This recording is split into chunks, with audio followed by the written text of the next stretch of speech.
Bakit ba natin mahalin ang Diyos? Dapat mahalin ng Diyos ng higit pa sa lahat. Number one, because He is our Father in heaven. Di ba? Nang sabi po ng panalangin na tinuro po sa atin ng Panginoon, our Father. Tatay ko. Our Father. We have relationship to our Father. He is not just a God who sits there in heaven. Tapos nakamansidlag po sa tayo, nakatunghay lang po sa atin. He is a God who loves us. He gave us His life. God manifested in the flesh in the form of our Lord Jesus Christ. Yun po yung sabi ng Biblia. Pinarusahan siya, binambo siya, nilatigo siya. Yung description ng hell na dapat para sa atin, ibinuhos sa Kanya, siya na lang ang dapat mahirapan para hindi po tayo maparusahan po sa imperno. Yun yung Kanyang pagmamahal.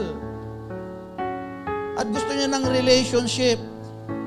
Amen? At kapag sinabing relationship, kailangan mutual yung pagmamahal. Alangan namang yung Diyos lang yung nagmamahal po sa atin. Kailangan mahalin din po natin yung ating tatay sa langit. Amen? Number 2,